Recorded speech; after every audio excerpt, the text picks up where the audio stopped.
King Charles की बात सुनकर क्रिस्टीना ने रोते हुए कहा था, आई डोंट नो, ये सब किसने किया है? मैंने किसी को भी अफेंड नहीं किया है। Dad, I sure. क्रिस्टीना को इतना रोता देखकर क्वीन कैथरीन ने कहा, क्यों मेरी बेटी को परेशान कर रहे हैं? देखिए वे कितना ज़्यादा रो रही है। कैथरीना की बात सुनकर किंग चार्ल्स ने कहा, और जो हमारी बदनामी हो रही है उसका क्या? तुम्हें बस दिखाई नहीं दे रहा है? तुम्हें बस इसके आंसू दिखाई दे रहे हैं? अपने डैड की बात सुनकर क्रिस्टीना ने रोते हुए कहा था, सच में मैंने कुछ नहीं किया। मुझे नहीं पता कि किसने यह सब किया और मेरी इतनी सीक्रेट वीडियो किसके हाथ लग गई। क्रिस्टीना की बात सुनकर चार्ल्स ने गुस्से से कहा, न जाने कितने आदमियों के साथ घूमती हो, तुम्हें इस बात का भी ध्यान नहीं रहता कि कोई तुम्हारी वजह से हमारे रॉयल परिवार पर उंगली उठा सकता है। मैंने 1000 बार कहा है जो कुछ भी करना है इस तरह से करो कि तुम्हारे एक हाथ को दूसरे हाथ के बारे में भी पता ना चले। पर तुमने तो पूरी दुनिया के सामने हमारी थू थू करवा दी है। किंग चार्ल्स की बात सुनकर क्रिस्टीना की आंखों से आंसू बह रहे थे। उसे बहुत गुस्सा आ रहा था। जिस किसी ने भी उसके साथ यह सब कुछ किया है, उसने गुस्से से कहा, जिसने भी यह सब कुछ किया है मैं उसे छोड़ूंगी नहीं। उसने सब कुछ खराब कर दिया है। क्रिस्टीना की बात सुनकर चार्ल्स ने गुस्से से कहा, उसने तो किया ही है और उस इंसान को मैं छोड़ने वाला नहीं। पर गलती तुम्हारी भी है।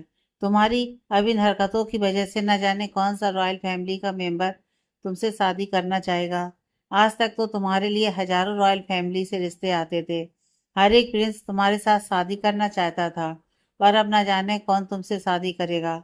अभी वह सब बात कर ही रहे थे कि तभी उन्हें बाहर से गुस्से से लाल आंखें लिए अंदर आता हुआ विलियम दिखाई दिया। विलियम को देखते ही किंग चार्ल्स ने कहा, विलियम। अपने डैड की आवाज़ सुनकर विलियम उनके सामने आकर खड़ा हो गया।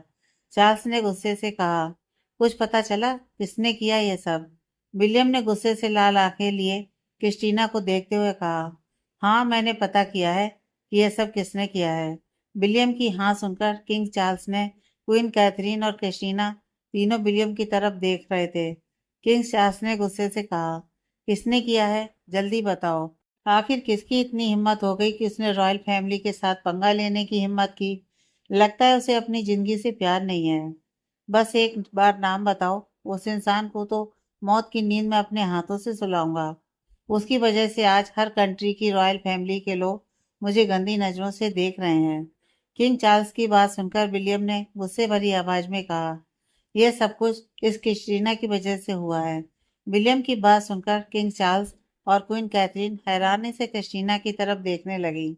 वही क्रिस्टीना भी हैरानी से अपने भाई की तरफ देख रही थी। उसे समझ में नहीं आ रहा था कि उसका भाई ये सब कह क्या रहा है। उसने रोते हुए कहा, भाई आप मुझे क्यों ये सब कह रहे हो? मैंने क्या किया है? मुझे तो यह भी नहीं पता कि किसने मेरे साथ ये सब कुछ किया है और क्यों किया है। विलियम की बात सुनकर किंग चार्ल्स ने गुस्से से कहा, पहेलियां मत बुझाओ, मुझे सिर्फ नाम बताओ कि किसने यह सब कुछ किया है। चार्ल्स की बात सुनकर विलियम ने उनकी आंखों में आंखें डालकर देखते हुए कहा, आदित्य कपूर। उसे तो जानते ही होंगे ना आप? किंग चार्ल्स ने जैसे ही विलियम के मुंह से नाम सुना, उन्होंने हैरानी से कहा, ये तो वही है ना जिसके साथ तुम बिजनेस डील फाइनल करने के लिए कल मॉल में मीटिंग के लिए गए हुए थे? किंग चार्ल्स की बात सुनकर प्रिंस विलियम ने कहा, हाँ, और मैं मीटिंग में डील फाइनल भी कर दी थी। अगर आपकी इस बेटी ने सब कुछ खराब नहीं कर दिया होता तो आज हमारी ये कंडीशन नहीं होती। वहीं आदित्य का नाम सुनकर क्रिस्टीना भी अपनी जगह पर मूर्ति की तरह जम गई थी, क्योंकि उसे याद था कि कल जिस लड़की के साथ उसने बदतमीजी की थी उस लड़की को बचाने के लिए आया था। उसका नाम आदित्य कपूर ही उसने बताया था। अपने बेटे की बात सुनकर क्वीन कैथरीन ने हैरानी से कहा, पर क्रिस्टीना ने क्या किया?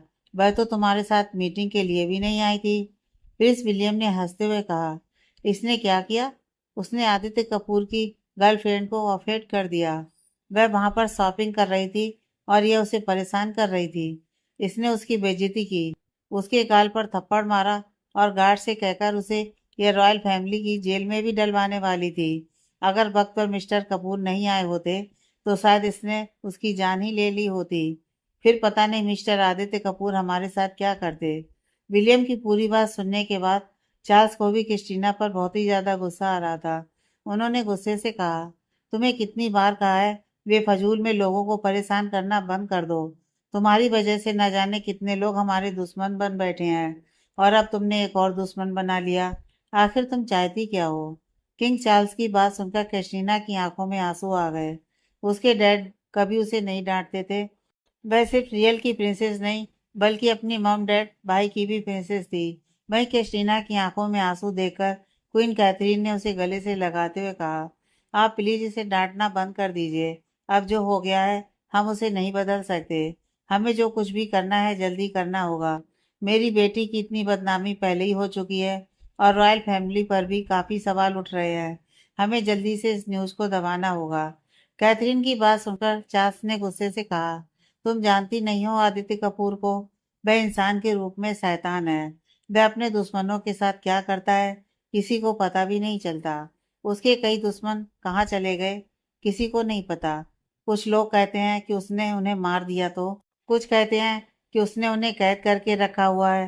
पर वह लोग दुनिया से ऐसे गायब हो गए जैसे वे कभी दुनिया में थे ही नहीं। चार्ल्स की बात सुनकर क्रिस्टीना और कैथरीन दोनों हैरान हो गईं।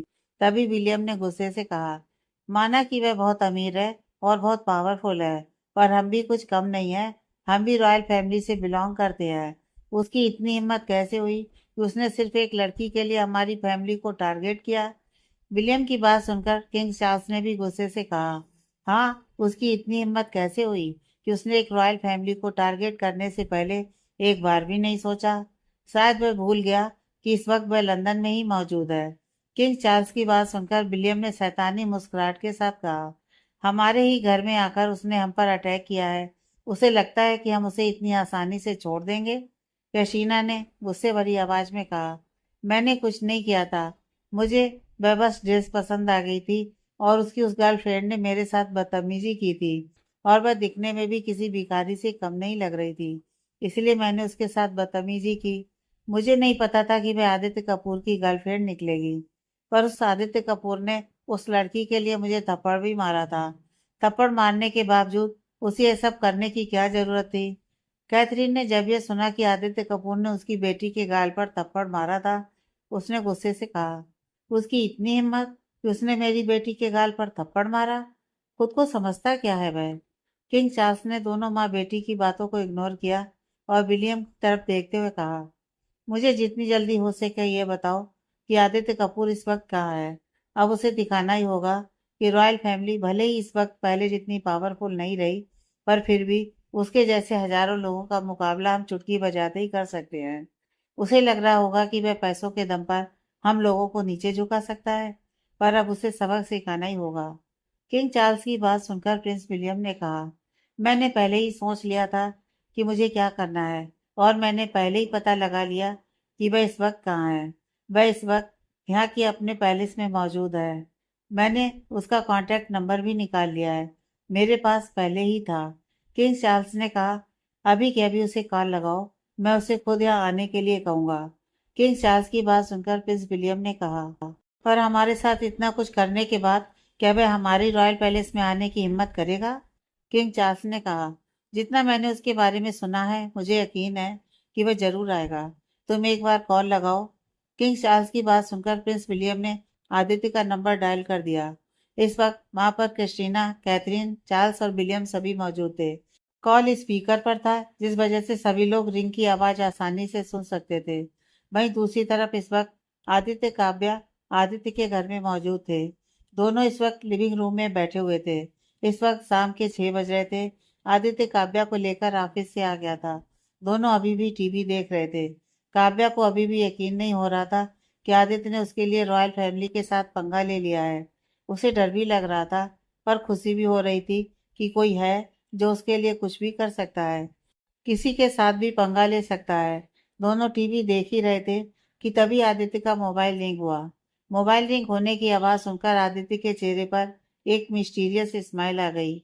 उसने पलट कर देखा तो उस पर फ्लैश हो रहे नंबर को देखकर उसने मुस्कुराते हुए कहा, तो बुलावा आ ही गया। इतना कहकर उसने मुस्कुराते हुए कॉल उठा लिया। वहीं दूसरी तरफ जैसे ही विलियम ने देखा कि आदित्य ने कॉल उठा लिया, उसने कुछ कहना चाहा। तभी किंग चार्ल्स ने उसे रोकते हुए कहा, मैं बात करूंगा। उन्होंने इशारे में ही कहा था। दूसरी तरफ से आदित्य ने भारी भरकम आवाज में कहा, बोल प्रिंस विलियम। आदित्य ने इतना कहा ही था कि किंग चार्ल्स ने कहा। हम बोल रहे हैं किंग चार्ल्स। किंग चार्ल्स की आवाज़ सुनकर आदित्य ने मुस्कुराते हुए कहा, ओह तो आप बोल रहे हैं किंग। बोलिए क्या काम था आपको मुझ जैसे मामूली इंसान से। आदित्य की बात सुनकर किंग चार्ल्स ने बिना किसी हेजिटेशन के साफ शब्दों में कहा, क्या मैं जान सकता हूँ कि जो कुछ भी आपने मेरी बेटी के बारे में न्यूज़ मीडिया को प्रोवाइड की है उसकी वजह। किंग चार्ल्स की बात सुनकर आदित्य ने मुस्कुराते हुए कहा, किंग क्या आप नहीं जानते कि मैंने यह सब कुछ क्यों किया। आदित्य की बात सुनकर किंग ने भारी आवाज में कहा, क्या तुम्हें रॉयल फैमिली से डर नहीं लगता। इस वक्त तुम हमारी कंट्री में होकर हमारे खिलाफ यह सब कुछ कर रहे हो। अगर हम चाहें तो तुम्हारे साथ कुछ भी कर सकते हैं। किंग चार्ल्स की बात सुनकर आदित्य ने मुस्कुराते हुए कहा, अगर आप मेरे साथ कुछ भी कर सकते हैं तो इस तरह से मेरे साथ फोन पर बात नहीं करते, बल्कि सीधा मेरे साथ कुछ कर चुके होते। आपको क्या लगता है कि आदित्य कपूर कोई नॉर्मल इंसान है जिसके साथ आप कुछ भी कर सकते हैं। आप भले ही रॉयल फैमिली से बिलोंग करते हैं, पर मैं आप सभी पर बिना रॉयल फैमिली का टैग लिए ही भारी हूँ। ये बात आप भी अच्छे तरह से जानते हैं मिस्टर चार्ल्स। आदित्य की बातें सुनकर चार्ल्स ने गुस्से से चिल्लाते हुए कहा, तमीज से बात कीजिए, हम यहाँ के किंग हैं। चार्ल्स की बात सुनकर आदित्य ने मुस्कुराते हुए कहा, राजा महाराजाओं का जमाना पहले जमाने में होता था, अब बस नाम का राजा होता है, काम का नहीं। अब आदित्य की बातें सुनकर चार्ल्स को बहुत गुस्सा आ रहा था, और उसने जैसे तैसे खुद को शांत किया हुआ था। उसने गहरी सांस लेते हुए कहा, हमें आपसे और आपकी उस गर्लफ्रेंड से मिलना है।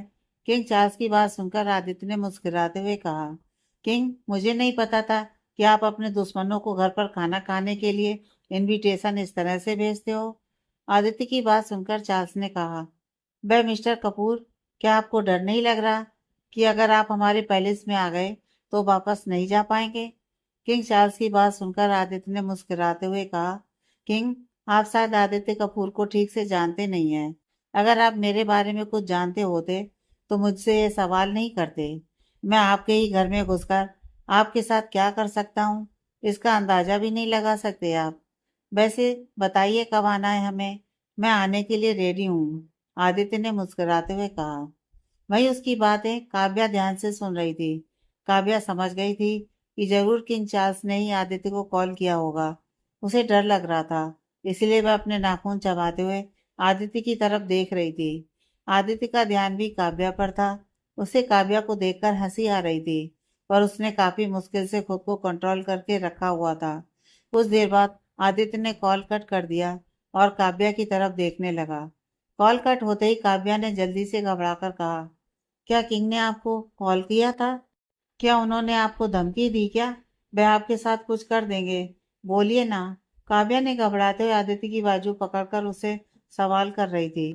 काव्या की बात सुनकर आदित्य मुस्कुराते हुए उसकी तरफ देखने लगा। काव्या ने जब आदित्य को मुस्कुराते हुए देखा तो उसने थोड़े गुस्से से कहा, प्लीज बताइए ना, क्या कहा उन्होंने आपसे। क्या वह आपको धमकी दे रहे थे। काव्या को इतना घबराया हुआ देखकर आदित्य ने उसके बालों को कान के पीछे करते हुए कहा, तुम्हें मैंने कितनी बार बताया है, किसी की औकात नहीं है आदित्य कपूर को धमकी देने की, चाहे वह किंग ही क्यों ना हो। काव्या ने कहा, आप कुछ खाने की बात कर रहे थे। आदित्य ने मुस्कुराते हुए कहा, हमें कल लंच पर रॉयल पैलेस में जाना है। आदित्य की बात सुनकर काव्या हैरानी से उसकी तरफ देखने लगी। उसने डरते हुए कहा, ये आप क्या कह रहे हैं, हम वहां पर क्यों जाएंगे, अगर उन्होंने हमारे साथ कुछ कर दिया तो। काव्या की बात सुनकर आदित्य ने मुस्कुराते हुए कहा, मैंने कहा ना, किसी की औकात नहीं है कि वह आदित्य कपूर को हाथ लगा सके। चलो अब हमें सो जाना चाहिए। आदित्य की बात सुनकर काव्या ने डरते डरते उसकी तरफ देखा। उसके चेहरे का डर देखकर आदित्य ने प्यार से उसका चेहरा अपने हाथों में भरकर उसके माथे पर किस करते हुए कहा, तुम्हें डरने की जरूरत नहीं है, मैं हर वक्त हर पल तुम्हारे साथ हूँ। आदित्य की बात सुनकर काव्या के चेहरे पर मुस्कुराहट आ गई। कुछ देर बाद दोनों डिनर करके अपने अपने रूम में सोने के लिए चले गए। अगली सुबह आदित्य जल्दी ऑफिस से वापस आ गया था। इस वक्त दोपहर के 12 बज रहे थे। काव्या अपने रूम में इस वक्त एक वाइट कलर का ड्रेस पहनकर रेडी हो चुकी थी। यह ड्रेस आदित्य उसके लिए लेकर आया था। काव्या ने एक नज़र खुद को मिरर में देखा और मुस्कुराने लगी। तभी पीछे से आदित्य ने कहा, चलो। इतना कहते हुए उसका ध्यान काव्या पर गया तो उसकी नज़र काव्या पर ही ठहर गई। पर अगले ही पल उसने अपनी नज़र दूसरी तरफ करते हुए कहा, चलो हमें देर हो रही है। आदित्य की बात सुनकर काव्या ने अपना सिर हिलाया। कुछ देर बाद दोनों रॉयल पैलेस के सामने आकर खड़े हो गए। पैलेस बाहर से देखने में काफी खूबसूरत था और दूर दूर तक कोई और घर मौजूद नहीं था। रॉयल पैलेस इसकी खूबसूरती को देखकर काव्या उसे ही देखने लगी। आदित्य काव्या के चेहरे के एक्सप्रेशन देख रहा था। कुछ ही देर में वह लोग रॉयल पैलेस के लिविंग रूम में मौजूद थे। आदित्य एटीट्यूड से अपने दोनों हाथ स्टैंड की पॉकेट में डालकर अपने सामने खड़े किंग चार्ल्स को देख रहा था, जो कि ऊपर से नीचे तक उसे ही घूर रहे थे। पर आदित्य की आंखों में बिल्कुल भी डर नजर नहीं आ रहा था। काव्या आदित्य से चिपक कर खड़ी थी। उसके चेहरे पर घबराहट नजर आ रही थी। आदित्य ने एक हाथ से उसका हाथ पकड़ा हुआ था ताकि वह घबराए ना। किंग चार्ल्स ने आदित्य को ऊपर से नीचे तक देखते हुए कहा, मुझे लगा नहीं था कि तुम यहाँ पर आओगे। काफी गर्स हैं तुम्हारे अंदर। रॉयल फैमिली के साथ ही पंगा लेने के बाद उनके घर में आने की हिम्मत रखते हो।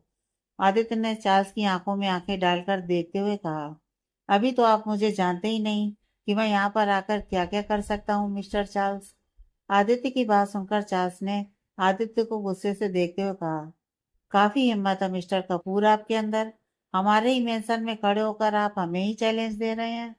चार्ल्स की बात सुनकर आदित्य ने मुस्कुराते हुए कहा, अभी आप मुझे जानते नहीं किंग, इसलिए आप मुझे ये पूछ रहे हैं। अगर आप जानते कि आदित्य कपूर चीज क्या है तो इस वक्त आप मेरे सामने खड़े रहने की हिम्मत नहीं करते। कहकर आदित्य एरोगेंट तरीके से मुस्कुराने लगा। चार्ल्स को इस वक्त बहुत ज्यादा गुस्सा आ रहा था। उसने अपने हाथ की मुट्ठी कसकर बांधी हुई थी। वह सामने खड़ा इंसान, जो कि उसकी बेटे की उम्र का था, उसके सामने खड़ा रहकर उसकी इंसल्ट कर रहा था, जबकि उसके पीठ पीछे भी उसकी इंसल्ट करने से पहले लोग 1000 बार सोचते थे। चार्ल्स के चेहरे के एक्सप्रेशन देखकर आदित्य ने मुस्कुराते हुए कहा, ज्यादा सोचने की जरूरत नहीं है मिस्टर चार्ल्स, क्योंकि मैं ना दिमाग में आता हूँ ना ही दिल में। मैं बस लोगों की जिंदगी में तबाही लेकर आता हूँ। कहकर वह मुस्कुराता हुआ काव्या का हाथ पकड़कर लिविंग रूम के सोफे पर जाकर बैठ गया। उसे देखकर ऐसा लग रहा था जैसे उसी का घर हो। वहीं उसकी इतनी एरोगेंट बात सुनकर और उसकी बदतमीजी देखकर किंग चार्ल्स को बहुत गुस्सा आ रहा था, पर उन्होंने काफी मुश्किल से खुद को कंट्रोल किया हुआ था। क्वीन कैथरीन भी हैरानी से आदित्य को देख रही थी। आज से पहले उन्होंने किसी को भी अपने पति के साथ इस तरह से बदतमीजी करते हुए नहीं देखा था। पर सामने खड़ा यह लड़का अभी अभी उनके सामने ही उनकी फैमिली की इंसल्ट भी कर रहा था और उनके पति के साथ बदतमीजी भी। उन्हें आदित्य पर बहुत ज्यादा गुस्सा आ रहा था। तभी उनका ध्यान आदित्य की बगल में बैठी काव्या पर गया। काव्या को देखते ही कैथरीन के दिमाग में किसी का चेहरा घूमने लगा, जिसे याद करके ही उनकी बॉडी कांपने लगी और उन्होंने खुद को कंट्रोल कर लिया। वहीं उनके बगल में खड़ी क्रिस्टीना जब से आदित्य अंदर आया था उसे ही देख रही थी। उसने एक पल के लिए भी आदित्य से अपनी नजर नहीं हटाई थी। वहीं किंग चार्ल्स भी खुद के गुस्से को कंट्रोल करते हुए जाकर आदित्य के सामने बैठ गए। विलियम भी आकर अपने डैड के बगल में बैठकर आदित्य को घूरने लगा। आदित्य ने उन दोनों की तरफ देखते हुए कहा, क्या आप दोनों ने मुझे यहाँ पर देखने के लिए बुलाया है?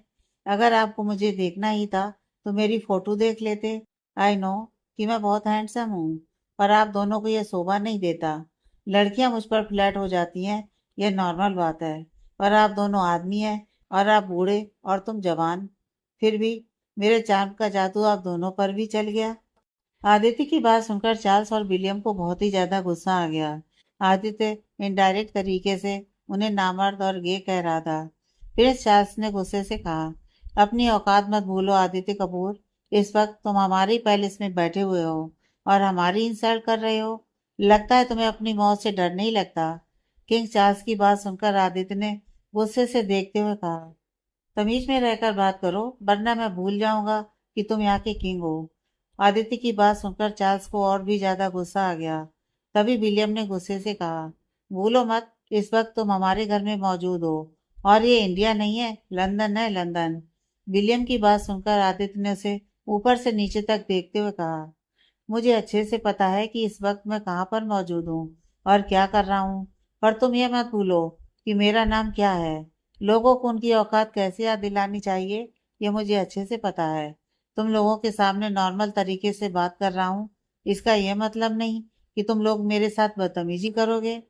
मुझे मेरे साथ डिसरिस्पेक्ट करने वाले लोगों से सख्त नफरत है और मैं उनके साथ कुछ भी करने से पहले एक बार भी नहीं सोचता। आदित्य की बात सुनकर चार्ल्स ने अपने गुस्से को खुद को कंट्रोल करते हुए कहा, यह सब छोड़ो, मुझे यह बताओ कि तुमने मेरी बेटी के साथ ये सब क्यों किया। आखिर क्या बिगाड़ा था उसने तुम्हारा। कहकर चार्ल्स ने कृष्णा की तरफ देखा, जो अपनी जगह पर खड़ी होकर मूर्ति की तरह आदित्य को देख रही थी। ऐसा लग रहा था जैसे वो अपनी आंखों से ही आदित्य को निगल जाएगी। चार्ल्स ने जब अपनी बेटी को आदित्य को इस तरह देखते देखा, तब उन्हें उस पर बहुत गुस्सा आया, पर इस वक्त उन्होंने कुछ नहीं कहा। वहीं आदित्य ने भी क्रिस्टीना की तरफ देखकर मुस्कुराते हुए कहा, मिस्टर चार्ल्स, आपकी बेटी को देखिए, मुझे ऐसे देख रही है जैसे आंखों से ही बलात्कार कर देगी, जबकि मैं कमिडेट हूँ। आपकी बेटी होगी 100 जगह मुंह मारने वाली, पर मैं उसके जैसा नहीं हूँ। मैं अपनी गर्लफ्रेंड के लिए लॉयल हूँ। आदित्य की बात सुनकर चार्ल्स ने गुस्से से कहा, वैसा छोड़िए, मुझे बस इतना बताइए कि आपने मेरी बेटी के साथ यह सब क्यों किया। क्या आपको हमसे डर नहीं लगता। कहकर चार्ल्स गुस्से से आदित्य की आंखों में देखने लगा। चार्ल्स की बात सुनकर आदित्य ने मुस्कुराते हुए कहा, अगर मुझे डर लगता तो इस वक्त मैं तुम्हारे सामने तुम्हारे ही घर में बैठकर तुम्हारी आंखों में आंखें डालकर तुम्हारे साथ बात नहीं कर रहा होता, मिस्टर चार्ल्स। कहकर आदित्य मुस्कुराने लगा। आदित्य की बात सुनकर चार्ल्स ने गुस्से से उसकी आंखों में देखने लगा। तभी विलियम ने कहा, मेरी बहन ने ऐसा कुछ नहीं किया था जिसकी वजह से तुमने उसके साथ ये सब कुछ किया। तुमने एक बार भी नहीं सोचा कि वह एक लड़की है। उसकी पूरी लाइफ स्पॉइल कर दी तुमने। यह मत सोचना कि हम तुमसे डर गए। हम भी रॉयल फैमिली से बिलोंग करते हैं। जो कुछ भी तुमने हमारे साथ किया, उसका बदला हम लेकर ही रहेंगे। विलियम की बात सुनकर आदित्य ने मुस्कुराते हुए कहा, अच्छा, तो तुम मुझसे बदला लोगे। तुम मुझे सबक सिखाओगे। आदित्य की बात में तन झलक रहा था। ऐसा लग रहा था जैसे वह पूरी रॉयल फैमिली का मजाक उड़ा रहा हो। चार्ल्स ने गुस्से में कहा, ज्यादा ही बोल रहे हो तुम आदित्य कपूर। तुम बस एक बिजनेसमैन हो और हम रॉयल फैमिली से बिलोंग करने वाले रॉयल लोग हैं। तुम्हारी हमारे सामने कोई औकात नहीं है। चार्ल्स की बात सुनकर आदित्य ने एटीट्यूड के साथ कहा, औकात किसकी ज्यादा है और किसकी नहीं, यह बात तुम भी जानते हो और मैं भी। तुम एक्सेप्ट नहीं करना चाहते, यह बात अलग है। अगर मैं चाहूँ तो तुम लोगों को चुटकी बजाते ही सड़क पर ला सकता हूँ। आदित्य की बातें सुनकर इस बार चार्ल्स के गुस्से का पारा हाई हो गया। वह गुस्से से अपनी जगह पर खड़ा हुआ। उसने चिल्लाते हुए कहा, तुम्हारी इतनी औकात कि तुम मेरे घर में खड़े होकर मुझे ही सड़क पर लाने की धमकी दे रहे हो। लगता है तुम्हें सबक सिखाना ही होगा। मुझे लगा था कि शांति से तुमसे बात करूंगा, पर तुम उस लायक ही नहीं हो। चार्ल्स की बात सुनकर आदित्य ने बोरियत से कहा, मुझे लगा था कि तुम इंटरेस्टेड इंसान होगे, इसलिए मैं एंटरटेनमेंट करने के लिए यहाँ आ गया, पर तुम तो बोरिंग निकले, अपने इस नालायक बेटे की तरह। कहकर आदित्य मुस्कुराने लगा। आदित्य की बात सुनकर चार्ल्स के चेहरे पर गुस्सा और भी ज्यादा बढ़ गया था। आदित्य लगातार उसकी और उसके परिवार की इंसल्ट कर रहा था। वहीं काव्या अभी भी डर के मारे आदित्य का हाथ पकड़कर उसके पास बैठी हुई थी। उसे समझ में नहीं आ रहा था कि आदित्य ये सब क्यों कर रहा है। आदित्य को जब महसूस हुआ कि काव्या की बॉडी कांप रही है, तब उसने पलटकर काव्या की तरफ देखा। काव्या का छोटा सा चेहरा डर के मारे लाल पड़ चुका था। उसने प्यार से काव्या की तरफ देखते हुए कहा, क्यों डर रही हो। कुछ नहीं होगा, मुझ पर भरोसा है ना। आदित्य की बात सुनकर काव्या ने बस अपना सिर हिलाया। कुछ देर में रॉयल गार्ड्स पैलेस में आ गए और उन्होंने काव्या और आदित्य को चारों तरफ से घेर लिया। यह देखकर चार्ल्स ने मुस्कुराते हुए कहा, अब बोलो मिस्टर आदित्य कपूर, क्या करोगे अब तुम। इस वक्त मेरे रॉयल गार्ड के बीच में घिरे हुए हो, और अगर मैं चाहूँ ना, तो मेरे एक इशारे पर अभी के अभी ये लोग तुम्हारी जान ले सकते हैं, और तुम चाहकर भी कुछ नहीं कर पाओगे। चार्ल्स की बात सुनकर आदित्य हंसने लगा। उसने काव्या की तरफ देखा, जो सच में बहुत डर गई थी। उसने काव्या को अपनी बाहों में भर लिया और जोर जोर से हंसने लगा। उसकी हंसी इतनी भयानक थी कि रॉयल फैमिली के सभी मेंबर्स उसे देखकर एक पल के लिए डर गए, पर बाद में उन्होंने खुद को संभाल लिया, क्योंकि इस वक्त रॉयल फैमिली के गार्ड ने आदित्य और काव्या को पूरी तरह से घेर लिया था। कुछ देर बाद उसने अपनी हंसी कंट्रोल करते हुए कहा, वैसे काफी फनी हो तुम। पता नहीं किंग किसने बना दिया तुम्हें। तुम्हें क्या लगता है दी ग्रेट आदित्य कपूर तुम्हारे पैलेस में बिना किसी सिक्योरिटी के ही आ जाएगा। सच में तुम्हारा दिमाग घुटनों में है या फिर दिमाग ही नहीं है। आदित्य की बात सुनकर चार्ल्स हैरानी से उसकी तरफ देखने लगा। उसने खुद से कहा, कह तो ये सही रहा है। इतना बड़ा इंसान अगर अपने दुश्मन के घर पर आ रहा है तो बिना सिक्योरिटी के इंतजाम के तो नहीं आएगा। उसने इतना कहा ही था कि उसे बाहर गोलियों की आवाज सुनाई दी। गोलियों की आवाज सुनते ही चार्ल्स हैरानी से आदित्य की तरफ देखने लगा, जो मुस्कुरा रहा था। चार्ल्स ने बाहर की तरफ देखा और उसे कुछ नजर नहीं आ रहा था। आदित्य ने सभी रॉयल गार्ड की तरफ देखा और कहा, इन सभी को तो मैं अकेला ही संभाल सकता हूँ, पर फिलहाल मेरा एक्शन का कोई मूड नहीं है, इसलिए मैं शांति से बैठूंगा। इतना कहकर वह दोबारा काव्या को लेकर सोफे पर बैठ गया। गार्ड अभी भी उसके ऊपर गन तान कर खड़े थे, पर आदित्य को देखकर ऐसा लग रहा था जैसे उसे उनमें से किसी से कोई फर्क ही ना पड़ रहा हो। पर काव्या डर चुकी थी। उसने अपना चेहरा आदित्य के सीने में छुपा लिया था। वह इस वक्त किसी छोटे से बच्चे की तरह लग रही थी। वहीं क्वीन कैथरीन अभी भी काव्या को ही देख रही थी। ऐसा लग रहा था जैसे उनका ध्यान किसी और पर हो ही ना। काव्या के चेहरे को देखकर उन्हें किसी की याद आ रही थी, जिसे वह चाहकर भी नहीं भुला पा रही थी। तभी कैशीना ने उनके कंधे पर हाथ रखते हुए कहा, मॉम, देखो क्या हो रहा है। कैशीना की आवाज सुनते ही कैथरीन अपने होश में आई। उसने सामने देखा तो सामने आदित्य किसी राजा की तरह बैठा हुआ था और काव्या उसके सीने से लगकर बैठी हुई थी। तभी बाहर से 100 से भी ज्यादा गार्ड लिविंग रूम के दरवाजे से अंदर आने लगे। उन सभी को देखकर रॉयल फैमिली हैरान हो गई, क्योंकि ये सभी दिखने में किसी आर्मी के लोगों की तरह ही लग रहे थे। वह उनके रॉयल गार्ड से काफी खतरनाक लग रहे थे। उन सभी के आते ही रॉयल गार्ड डर गए। रॉयल गार्ड के ऊपर उन सभी ने गन रख दी और मुस्कुराने लगे। आदित्य ने चार्ल्स की तरफ देखकर हंसते हुए कहा, किंग चार्ल्स, सॉरी, तुम्हें किंग बनाया किसने?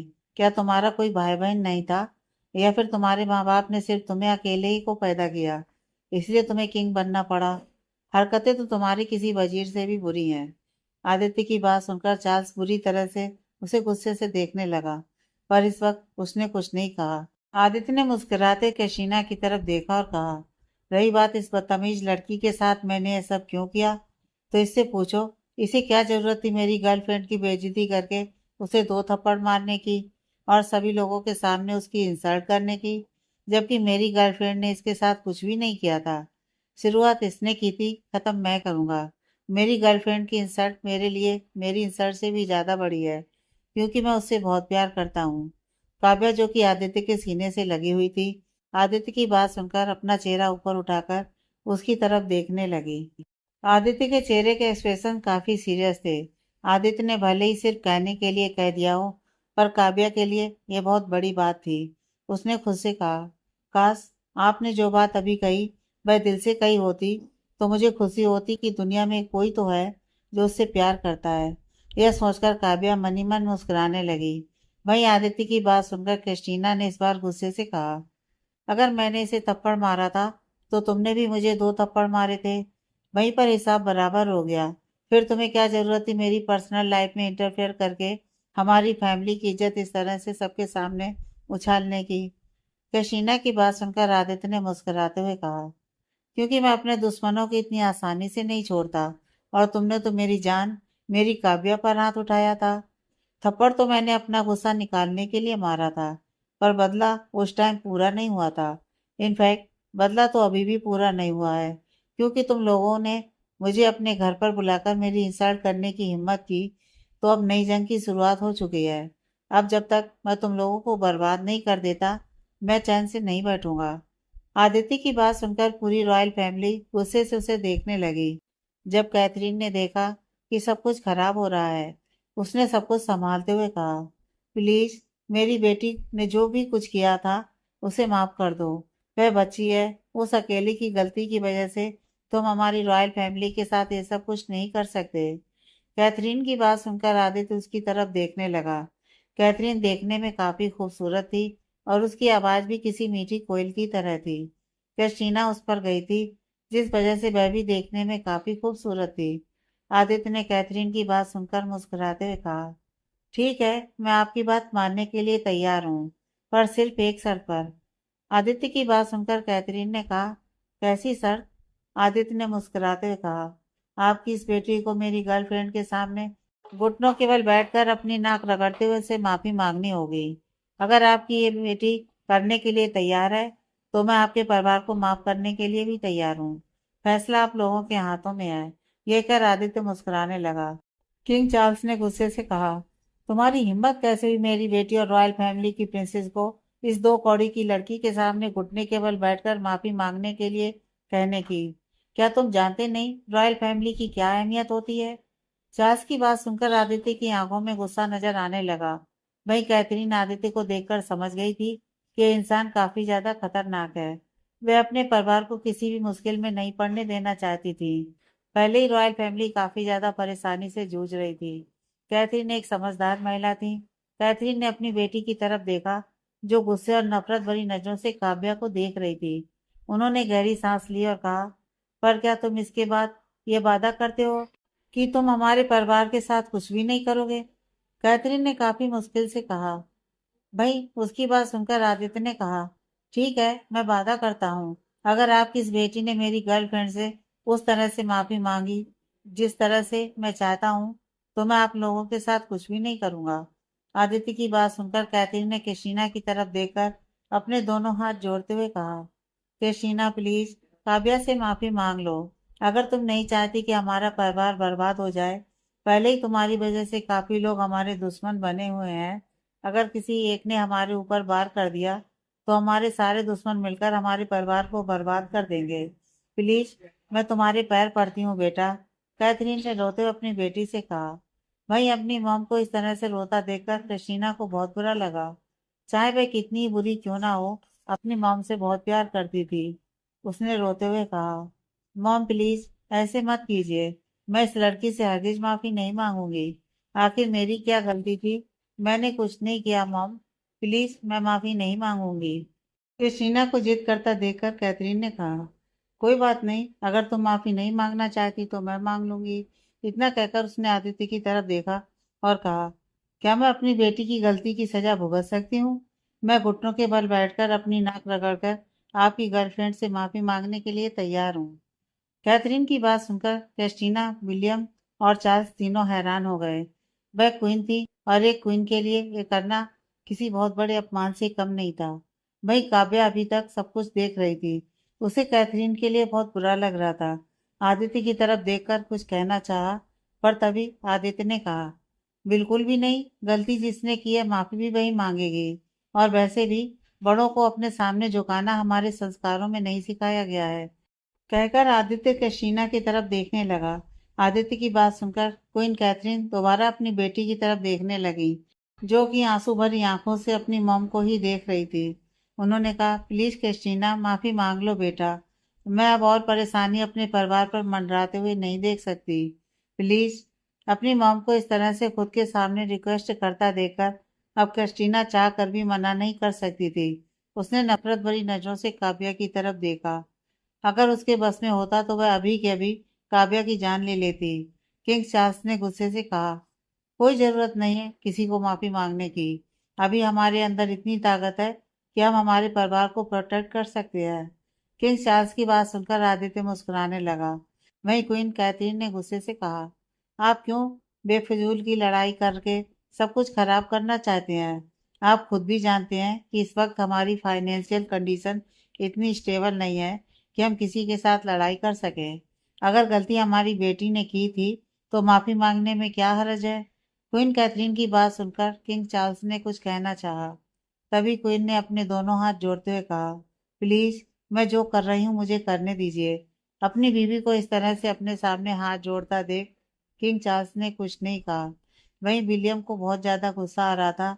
वह चाहकर भी कुछ नहीं कर सकता था, क्योंकि वह जानता था कि आदित्य कितना ज्यादा पावरफुल है और अपनी फैमिली की इस वक्त की कंडीशन भी वह बहुत अच्छे से जानता था। इसलिए वह चाह कर भी आदित्य के साथ बदतमीजी नहीं कर रहा था। क्रिस्टीना नफरत भरी नजरों से काव्या की तरफ देख रही थी, पर अब उसके पास कोई दूसरा रास्ता भी नहीं था। क्रिस्टीना सीधी चलकर काव्या के सामने आकर खड़ी हो गई। वहीं आदित्य मुस्कुराते हुए क्रिस्टीना को देख रहा था। काव्या को कुछ समझ में नहीं आ रहा था कि उसे क्या करना चाहिए। उसे इस तरह से किसी को अपने कदमों में गिराकर माफी मंगवाना बिल्कुल भी पसंद नहीं था। पर क्रिस्टीना जितनी बदतमीज थी, उसके बाद काव्या ने उस पर दया दिखाने की बिल्कुल भी जहमत नहीं उठाई। क्रिस्टीना सीधी जाकर काव्या के सामने घुटनों के बल बैठ गई। शायद जिंदगी में पहली बार वह ऐसा कुछ कर रही थी। उसने काव्या की तरफ देखा और अपना सर नीचे झुकाकर गुस्से भरी आवाज में कहा, I am really really sorry, मुझे माफ कर दो। कशीना ने काफी मुश्किल से अपने मुंह से ये शब्द निकाले थे। वहीं उसकी बात सुनकर आदित्य ने मुस्कुराते हुए कहा, मुझे कुछ सुनाई नहीं दिया, थोड़ा जोर से कहो। आदित्य की बात सुनकर कशीना के हाथ की मुट्ठी गुस्से से बंध गई, पर उसने खुद को शांत करते हुए कहा, मैंने कहा, मैंने जो कुछ भी तुम्हारे साथ किया उसके लिए प्लीज मुझे माफ कर दो और हमारे परिवार के ऊपर रहम करो। कहकर क्रिस्टीना ने अपना चेहरा ऊपर उठाकर आदित्य और काव्या की तरफ नफरत भरी नजरों से देखा। क्रिस्टीना की बात सुनकर आदित्य ने मुस्कुराते हुए कहा, तो ठीक है, मैंने माफ कर दिया तुम लोगों को। अब बस अगली बार से अपनी इस बदतमीज बेटी को समझाकर रखना कि किसी के साथ भी बदतमीजी करने से पहले 1000 बार सोच ले कि उसके साथ भी कुछ हो सकता है। इतना कहकर आदित्य ने मुस्कुराते हुए किंग चार्ल्स की तरफ देखा और कहा, अब मुझे चलना चाहिए किंग, आपकी खातिरदारी मुझे बिल्कुल भी पसंद नहीं आई। मुझे लगा नहीं था कि रॉयल फैमिली इतनी ज्यादा घटिया खातिरदारी करती होगी, पर कोई बात नहीं, अभी कपूर फैमिली के लोगों की खातिरदारी देखना, खुद समझ जाओगे कि खातिरदारी करना किसे कहते हैं। इतना कहकर आदित्य ने एक नज़र क्वीन कैथरीन को देखा और फिर कहा, सिर्फ आपकी वजह से आज आपका परिवार बच गया, वरना आप लोगों के साथ मैं क्या करता ये आप लोग भी नहीं सोच सकते। कहकर वह मुस्कुराता हुआ काव्या का हाथ पकड़कर वहां से लेकर जाने लगा। किंग चार्ल्स, प्रिंस विलियम सभी के चेहरे पर बहुत ज्यादा गुस्सा नजर आ रहा था। कैशीना को तो देखकर ऐसा लग रहा था जैसे वह अभी किसी का खून कर सकती है। उसकी आंखें गुस्से से लाल हो चुकी थीं। अगर उनमें से किसी का ध्यान सबसे अलग था तो वह थी क्वीन कैथरीन। क्वीन कैथरीन अभी भी सिर्फ काव्या के चेहरे को ही देख रही थी। उनके दिमाग में बार बार एक ही इंसान का चेहरा आ रहा था जिसे वह चाहकर भी नहीं भूल पा रही थी। जब तक आदित्य और काव्या लिविंग रूम से बाहर तक नहीं गए, क्वीन कैथरीन की नजर काव्या पर ही ठहरी हुई थी। आदित्य के जाते ही उसके सारे बॉडीगार्ड भी वहां से चले गए। अब बस रॉयल फैमिली के लोग ही लिविंग रूम में मौजूद थे।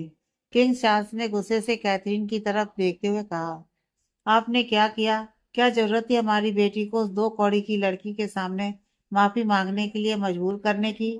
अगर वह आदित्य कपूर है तो हम भी रॉयल फैमिली के मेंबर्स हैं, हम संभाल लेते उसे। किंग चार्ल्स की बात सुनकर क्वीन कैथरीन ने कुछ नहीं कहा। उनके दिमाग में अभी भी काव्या का ही चेहरा घूम रहा था।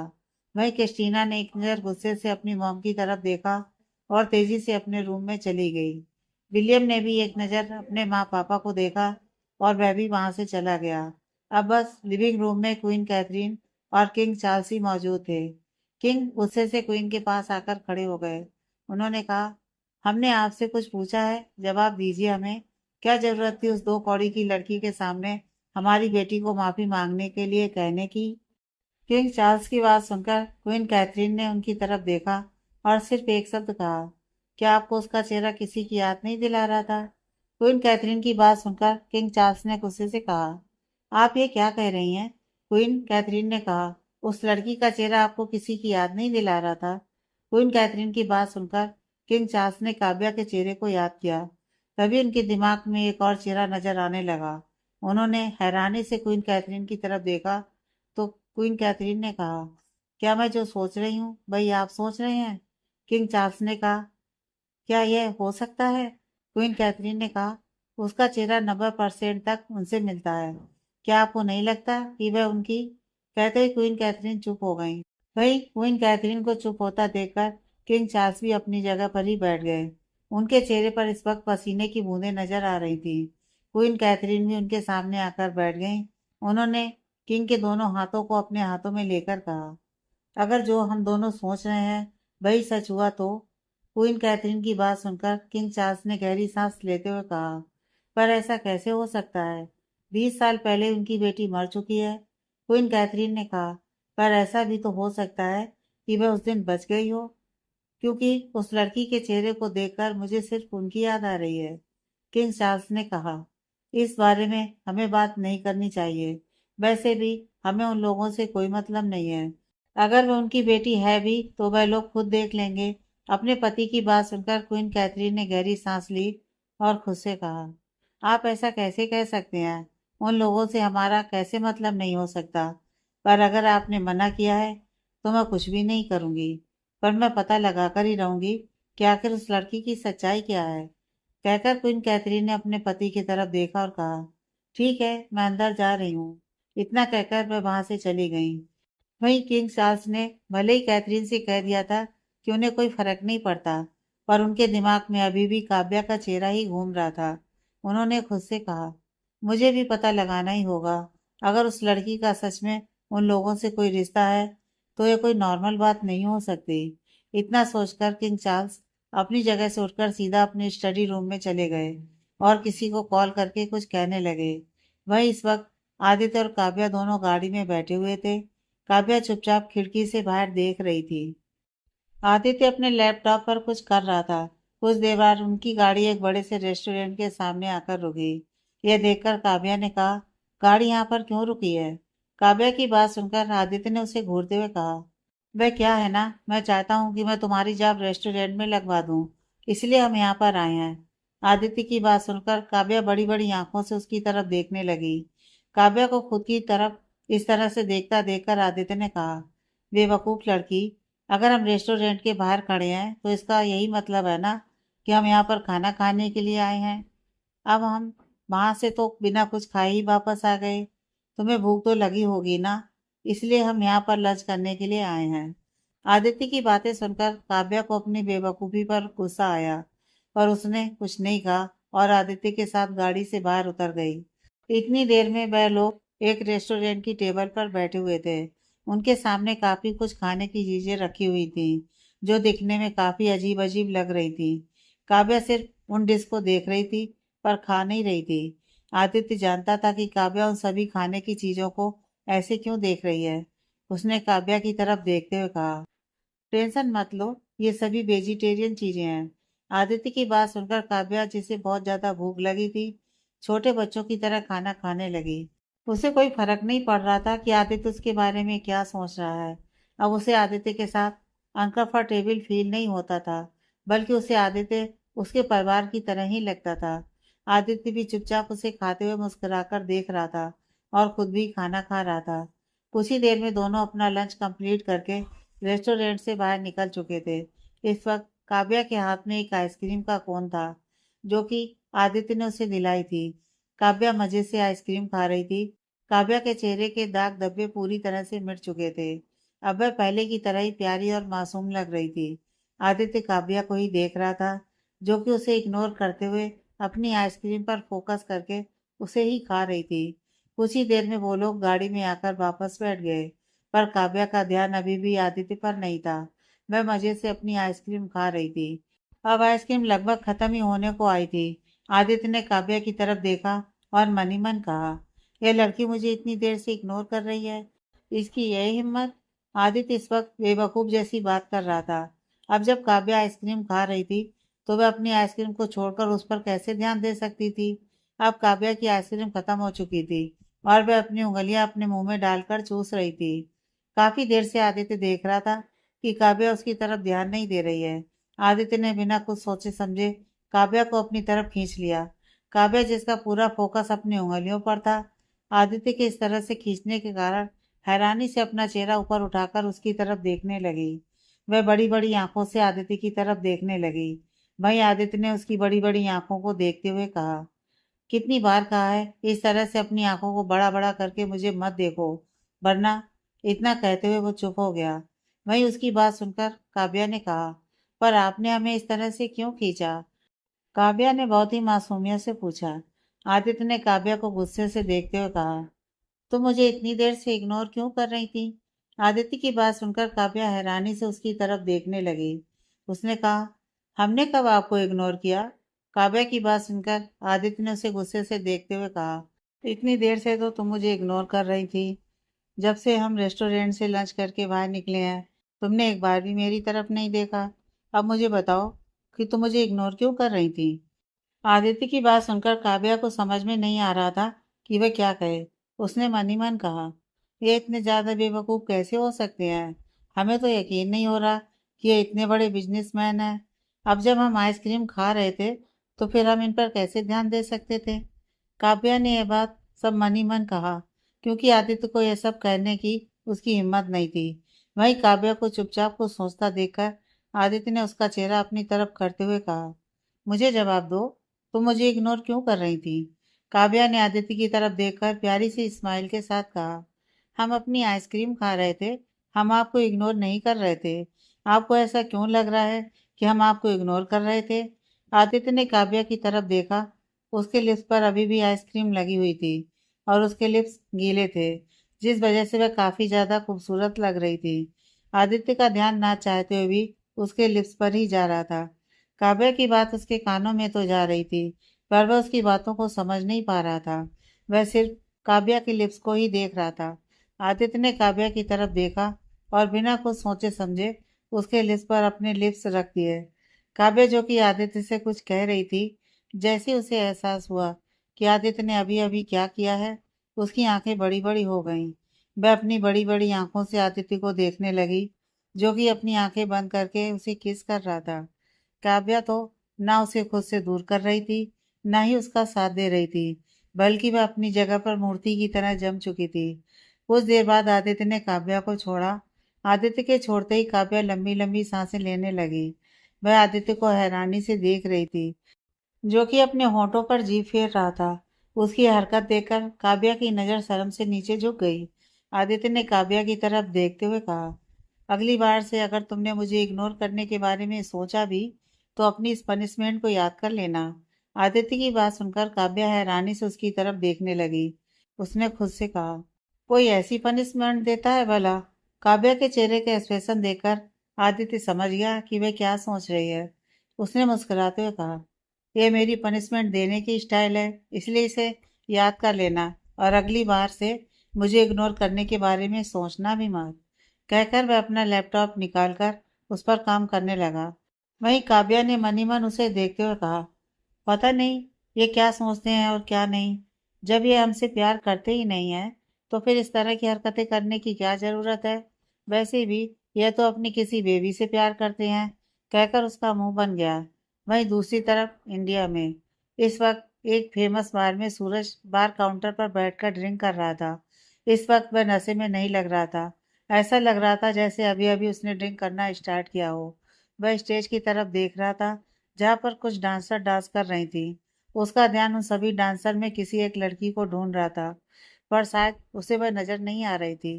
काफी देर तक वह उस लड़की को ढूंढता रहा, पर उसे वह नजर नहीं आई। आखिर में वह वहां से उठकर चला गया। आज उसने ज्यादा ड्रिंक नहीं की थी, जिस वजह से उसे नशा नहीं हुआ था। वह बाहर निकलने के बाद उसने खुद से कहा, आखिर वह लड़की गई कहाँ? जहां तक मुझे याद है, वह इसी बार में डांसर थी। सूरज इस वक्त आसना को खोज रहा था। आसना का चेहरा काफी हद तक काव्या से मिलता जुलता था, जिस वजह से सूरज चाहते हुए भी आसना को नहीं भूल पा रहा था। अभी वो अपनी गाड़ी में बैठकर कपूर मेंशन की तरफ जा ही रहा था कि तभी उसका मोबाइल बजा। उसने मोबाइल पर फ्लैश हो रहे नाम को देखा। इस वक्त उसे रिया का कॉल आ रहा था। रिया का कॉल देखकर उसके चेहरे पर गुस्सा नजर आने लगा। उसने खुद से कहा, पता नहीं ये भला मेरा पीछा कब छोड़ेगी। उसने गहरी सांस ली और आखिर में कॉल उठा ही लिया। दूसरी तरफ से रिया ने गुस्से भरी आवाज में कहा, सूरज, तुम कहाँ हो? रिया की गुस्से भरी आवाज सुनकर सूरज ने शांति से कहा, क्या हुआ, क्यों चिल्ला रही हो? सूरज की बात सुनकर रिया ने हंसते हुए कहा, क्यों चिल्ला रही हो? सीरियसली सूरज, तुम मुझे ये सवाल कर रहे हो? पिछले 5 दिनों से तुमने एक बार भी मुझे कॉल नहीं किया, ना ही मुझसे मिलने के लिए आए। आखिर तुम्हें हो क्या गया है? तुम पहले तो ऐसे नहीं थे। तुम हमेशा मेरे साथ अच्छे से बिहेव करते थे, मुझसे प्यार करते थे, पर अब तो मुझे हर वक्त इग्नोर करते रहते हो। क्या अब तुम मुझसे प्यार नहीं करते सूरज? कहते हुए रिया कॉल पर ही रोने लगी। वही रिया की ऐसी आवाज़ सुनकर सूरज को खुद पर गुस्सा आने लगा। उसने कहा, सॉरी रिया, प्लीज़ मुझे माफ़ कर दो। मैं अभी तुमसे मिलने के लिए आ रहा हूँ। तुम कहाँ पर हो? सूरज की बात सुनकर रिया ने रोते हुए कहा, कोई ज़रूरत नहीं है मेरे मरने के बाद आना मुझसे मिलने के लिए। रिया की ऐसी बात सुनकर सूरज ने गुस्से से कहा, तुम इस तरह की बातें मत करो। तुम जानती हो ना, तुम्हारे मुंह से मुझे इस तरह की बातें बिल्कुल पसंद नहीं है। फिर क्यों मुझे गुस्सा दिलाने का काम करती हो? सूरज की बात सुनकर रिया ने मुस्कुराते हुए कहा, सच में तुम्हें फर्क पड़ता है मेरे मरने या जीने से? मुझे तो लगा कि तुम भूल ही चुके हो कि रिया नाम की कोई लड़की भी तुम्हारी जिंदगी में थी। सूरज, तुम बहुत बदल चुके हो। तुम मुझसे प्यार ही नहीं करते। अगर तुम मुझसे प्यार नहीं करते तो मेरे जीने का कोई मतलब ही नहीं है। मैंने हमेशा से सिर्फ तुमसे प्यार किया है। तुम्हारे लिए मैं खुद को लोगों की नज़र में कितना गिराया, यह सिर्फ मैं ही जानती हूँ। मेरे खुद के मम्मी पापा मुझसे बात नहीं कर रहे हैं क्योंकि उन्हें लगता है कि मैं तुम्हारे पीछे पागल हो चुकी हूँ। पर मैंने कभी किसी की परवाह नहीं की क्योंकि मुझे सिर्फ तुम्हारी परवाह है। पर तुम्हें तो शायद कोई फर्क ही नहीं पड़ता, इसलिए तुम हर बार मेरी फीलिंग्स को हर्ट करते हो। सूरज, मैं तुम्हारे साथ जोर जबरदस्ती नहीं कर सकती। बस तुम्हें इतना बताना चाहती हूँ कि तुम फादर बनने वाले हो। सूरज रिया की ऐसी इमोशनल भरी बातें सुनकर गिल्ट में चला गया था। जैसे उसने रिया के मुंह से ये सुना कि वह फादर बनने वाला है, वह हैरानी से मोबाइल पर फ्लैश हो रहे नाम को देखने लगा। उसे यकीन नहीं हो रहा था कि अभी अभी रिया ने क्या कहा है। वहीं उसकी आवाज़ न सुनकर रिया ने कहा, मैं जानती हूँ कि तुम्हें मुझसे और मेरे बच्चे से कोई मतलब नहीं है, इसलिए मैं तुम्हें कुछ नहीं कहूँगी। पर मैं इस बच्चे को नहीं गिराऊंगी। मैं इसे दुनिया में लेकर आऊंगी और अकेले बड़ा करूंगी। सूरज ने अभी भी कुछ नहीं कहा। रिया ने अपनी बात कंटिन्यू करते हुए कहा, तुम्हें टेंशन लेने की जरूरत नहीं है। मैं कभी नहीं कहूंगी कि तुम इस बच्चे को कपूर परिवार का नाम दो। मैं बस तुम्हारी प्यार की निशानी के साथ खुश रह लूंगी। तुम अपनी जिंदगी में कुछ भी कर सकते हो। सूरज, बाय। इतना कहकर रिया ने कॉल कट कर दिया। वहीं सूरज ने जब कॉल कट होने की आवाज़ सुनी तो उसे समझ आया कि रिया ने कॉल कट कर दिया है। उसने हैरानी से रिया की बात को रिपीट करते हुए कहा, मैं पापा बनने वाला हूँ। इतना सोचते उसने दोबारा रिया को कॉल किया, पर रिया उसका कॉल नहीं उठा रही थी। अब सूरज को खुद पर बहुत ज्यादा गुस्सा आ रहा था। उसने खुद से कहा, सूरज, तू इतना ज्यादा कैसे स्टूपिड हो सकता है। रिया ने साफ साफ तेरे सामने यह बात कबूल की थी और तूने कुछ भी नहीं कहा। उसे क्या लग रहा होगा कि तुझे अपने बच्चे से कोई मतलब नहीं है। सूरज बार बार कॉल कर रहा था पर रिया उसका कॉल नहीं उठा रही थी। अब सूरज को टेंशन हो रही थी। उसने गाड़ी सीधा बजाज मेंशन की तरफ मोड़ दी। उसे किसी भी कीमत पर अभी के अभी रिया से मिलना था। इस चक्कर में वह भूल ही गया था कि वह आसना को ढूंढने के लिए बाहर गया था। वहीं दूसरी तरफ इस वक्त बजाज मेंशन में रिया के रूम में रिया और उसकी माँ रेखा एक दूसरे की तरफ देखकर मुस्कुरा रही थी। रिया ने अपनी माँ की तरफ देखते हुए कहा, मॉम, आपको सच में लगता है कि सूरज मुझसे मिलने के लिए यहाँ आएगा? रिया की बात सुनकर रेखा ने हंसते हुए कहा, तू बस देखती जा, वह कैसे यहाँ पर दौड़ता हुआ आता है। अपनी माँ की बात से सुनकर रिया मुस्कुराने लगी, पर फिर उसने कहा, मॉम, मैं प्रेग्नेंट नहीं हूँ। अगर ये बात उसे पता चल गई तो क्या वह मुझसे शादी करेगा? रिया की बात सुनकर रेखा ने हंसते हुए कहा, तू कितनी बेवकूफ है। बस एक बार शादी हो जाने दे, उसके बाद कहीं से गिरकर मिसकैरेज का नाटक कर लेना। बस इतनी छोटी छोटी बातें तुझे बतानी पड़ती हैं। मुझे यकीन नहीं होता कि तेरे जैसी बेवकूफ लड़की कैसे पैदा कर ली मैंने। अपनी मम की बात सुनकर रिया का चेहरा उतर गया। उसने कहा, मम, आप जानती हो ना, मुझे किसी भी कीमत पर कपूर मेंशन में शादी करके जाना है। वैसे मेरा पहला टारगेट तो आदित्य कपूर था, पर पता नहीं उस काव्या ने कैसे आदित्य कपूर को अपने प्यार के जाल में फंसा लिया। सूरज तो मेरे लिए मेरा बैकअप था, पर कोई बात नहीं, आदित्य ना मिला तो क्या हुआ, सूरज से ही काम चला लूंगी। मुझे बस कपूर परिवार की बहू बनना है। उनका रुतबा मुझे छोटी बहू बन के भी मिल जाएगा। और एक बार मैंने उस परिवार में एंट्री कर ली, उसके बाद उस काव्या का जीना हराम तो मैं करके रहूंगी। कहकर रिया मुस्कुराने लगी। वहीं रिया की बात सुनकर रेखा ने कहा, वैसे ऐसी लड़कियों से सतर्क रहना चाहिए। ऐसी लड़कियों का परिवार नहीं होता तो ये लड़कियां काफी ज्यादा घटिया होती हैं। सती सावित्री बनकर हर किसी को फंसाना इन्हें अच्छे से आता है। रेखा की बात सुनकर रिया ने मुस्कुराते हुए कहा, मम, आपको टेंशन लेने की जरूरत नहीं है। उस काव्या के साथ क्या करना है ये मैं अच्छे से जानती हूँ। और आप जानती नहीं, बेवकूफ़ी में तो उसका कोई जवाब ही नहीं है। छोटी छोटी बातों पर रोने लगती है। मुझे तो कभी कभी उस पर हंसी आती है। रिया की बात पर रेखा ने कहा, रिया, ऐसी लड़कियों से ही बचकर रहने की जरूरत होती है। ऐसी लड़कियां ही हमारे जैसे लोगों को परेशानी में डाल देती हैं। जैसा कि तुम कितने सालों से ट्राई कर रही हो आदित्य को अपने जाल में फंसाने की, पर वह एक नज़र भी तुम्हारी तरफ नहीं देखता।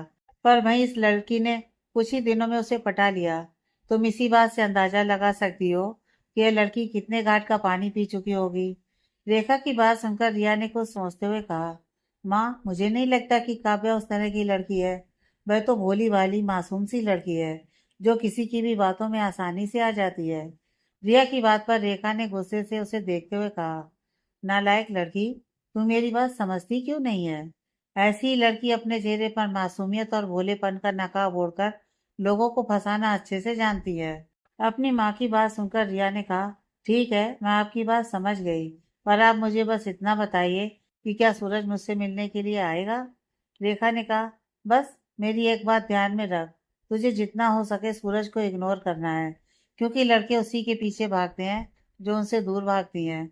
अगर तू उसके पीछे भागेगी तो वह तुझसे दूर भागेगा। रेखा की बात सुनकर रिया ने कहा, मुझे आपकी बात समझ नहीं आई मॉम। रिया को इस तरह से कंफ्यूज देखकर रेखा ने गुस्से से कहा, तू बस जो कह रही हूँ वह कर, क्योंकि ज्यादा सोचना तेरे छोटे दिमाग के लिए बिल्कुल भी ठीक नहीं है। अपनी माँ की बात सुनकर रिया के चेहरे पर उदासी आ गई, पर वह जानती थी कि रेखा जो कुछ भी करेगी उसके भले के लिए ही करेगी, इसलिए वह चुपचाप रेखा की बातें सुन रही थी। वहीं दूसरी तरफ सूरज तेजी से अपनी गाड़ी बजाज मेंशन की तरफ ले जा रहा था। उसे समझ में नहीं आ रहा था कि उसे इस बात पर किस तरह से रिएक्ट करना चाहिए कि वह फादर बनने वाला है। वह इसके लिए बिल्कुल भी रेडी नहीं था, पर इस वक्त उसे ऐसा लग रहा था जैसे इसका इस दुनिया में अपना कहने वाला कोई भी नहीं है। उसे खुशी हो रही थी या फिर टेंशन हो रही थी, इसका अंदाजा उसे खुद भी नहीं था। आगे की कहानी नेक्स्ट पार्ट में।